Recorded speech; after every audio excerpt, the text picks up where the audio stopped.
And this year in Latvia in autumn we have our general elections, and maybe there are some things that you could share from your work and from your perspectives that we could use in Latvia. Yeah.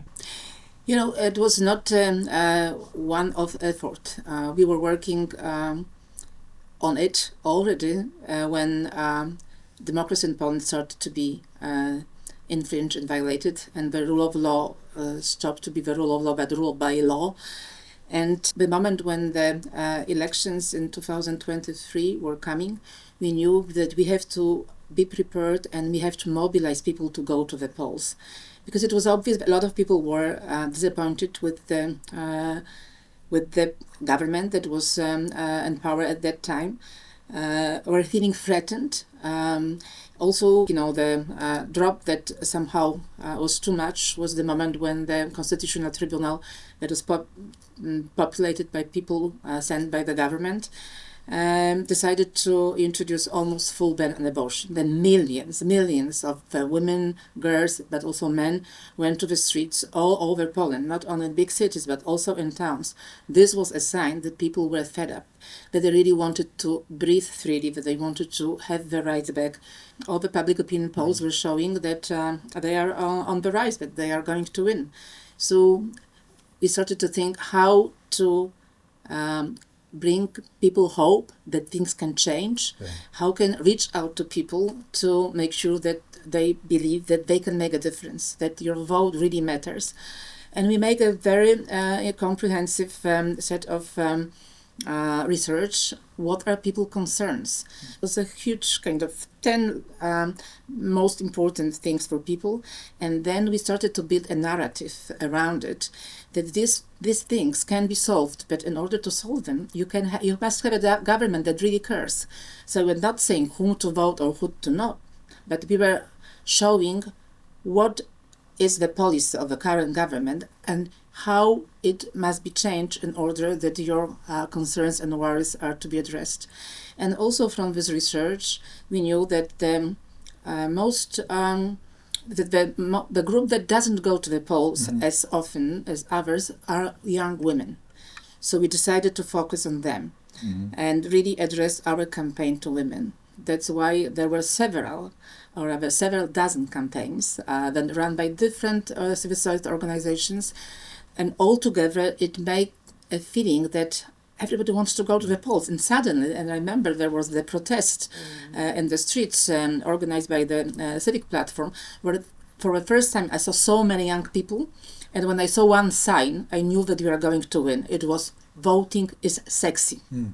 So we made voting sexy. A second thing was that we organized civil society to prepare what we called Agenda for Poland. And it was a set of different issues that in which civil society organizations were expert, because they were working in these issues. They concerned, again, people's interests and concerns, health, but also climate education, depending on the public television, depending on, the sphere of interest. And in this different sphere of interest, we present a set of recommendations or postulates, or even in some of them, ready draft bills to be adopted by the new parliament. And we were going with this publicly to all parties, saying that's the agenda for Poland by civil society. You can take it. How do you feel about it? What is your reaction? And before the elections, most of the oppositional parties signed the declaration that once they are going to win, they are going to implement, the recommendations that we were proposing. So it was also giving like a positive program, a positive agenda, and showing also that civil society have expertise, that they are there not only with some nice ideas, but they have an implementation plan. How can you do it to improve the life of people? Something very practical and very tangible. Yeah. And it was also important because it also changed the narrative in the media. Because if you show in the media that First of all, there is a research, and it's really, scientific-based data that are showing that people are concerned about this, and that they wish this or this and that.